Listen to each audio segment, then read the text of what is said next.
Hello student, welcome to my channel IU Education. যোৱা লেকচাৰত আমি শিকিছো 3 নম্বৰ কোৱেশ্চন বিলাক আৰু আজি আমি শিকিম 4 নম্বৰ প্ৰশ্ন বিলাক। পলম নকৰি ভিডিঅটো আৰম্ভ কৰো। সোৱা 3 নম্বৰ প্ৰশ্নটো দিয়া শূন্য দিয়া আছিল সত্যাপন কৰিব দিছিল ইয়াত শূন্য ওলাব লাগে। সোৱা প্ৰথম প্ৰশ্নটো কি দিয়া আছে p of x = x + 5। আমি মুখে ওলাব পাৰো। মই অফলাইনত মুখে ওলাই দিছিলো। সোৱা এই p of x ৰ মান শূন্য কেতিয়া হ'ব যেতিয়া আমি x ৰ -5 x ৰ ঠাইত -5 দি দিও তেনেহলে কি হৈ যাব শূন্য হৈ যাব। সো এইটো এতিয়া আমি কৰি চাম বুজিছা। সোৱা প্ৰথমে মই সোৱা p of x মান দি আছে x + 5 এই p of x দি দিবা। সোৱা p of x লিখিম। সো p of x কিমান দি আছে x + 5 = 0 তে x টো ৰাখা এই +5 টি ইফালে গলে কি হ'ব +5 টি ইফালে গলে -5 হৈ গৈছে। ইয়াৰ পাছতো সোৱা কি দিয়া আছে p of x x - 5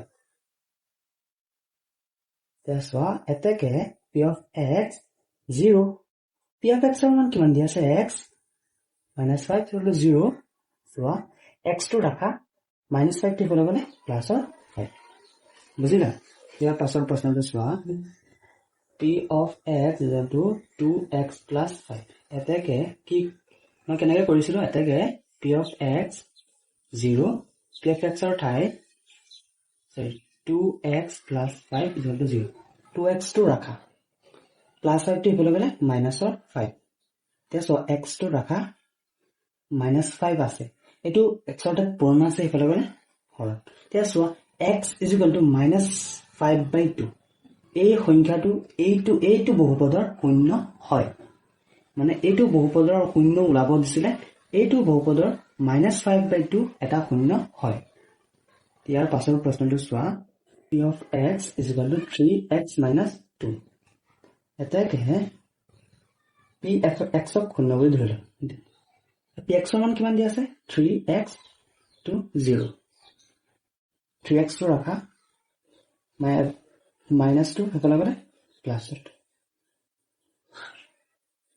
x টো ৰাখা 3 টো x ৰ লগত পূৰণ আছে হেফালে গলে হৰণ 2/3 এই 2/3 এইটো বহুপদৰ এটা শূন্য হয়। পাছৰ প্ৰশ্নটো সোৱা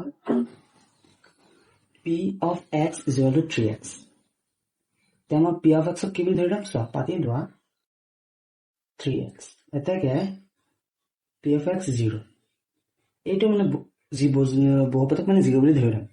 সো এতেকে p of x ৰ মান কিমান দি আছে 3x সো x টো ৰাখিম 3 টো x ৰ লগত পূৰণ আছে ইফালে গলে কি হ'ব হৰণ হ'ব তে কি হ'ব x = 0 যদি 0 ক পৃথিৱী দি হৰণ মাৰা তথাপি কিমান হ'ব 0 হ'ব। এতিয়া সোৱা আমি 6 নম্বৰটো লৈ যাও। 6 নম্বৰটো কি দিয়া আছে চোৱাচোন p of x = ax এটো x a not equal 0 a ৰ মান 0 হ'ব নোৱাৰে এটো কাম কি বুলি ধৰিম সোৱা p of x = x এতেকে p of x = 0 p of x ৰ মান কিমান দিয়া আছে ax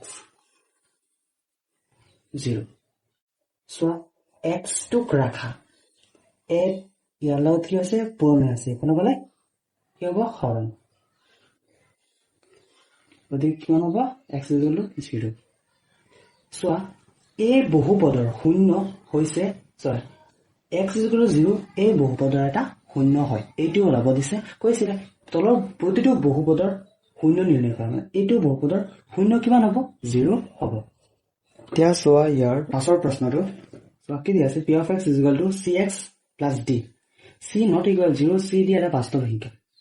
সোৱা কেনেকৈ লিখিম p of x cx + d এতেকে p of x = 0 p of x কিমান দি আছে cx + d = 0 তে সোৱা cx টো ৰাখা চলকৰ লগৰ যেটো সংখ্যা আছে হেতু ৰাখা এটা পদৰ সংখ্যা ৰাখা সোৱা পাছত এইটো কিহৰ আছে প্লাছৰ সেইফালে গ'লে মাইনাছৰ এক্সটো ৰাখা সেইফালে গ'লে কি হ'ব চিটো পুৰণা আছে সেইফালে গ'লে হৰণ হ'ব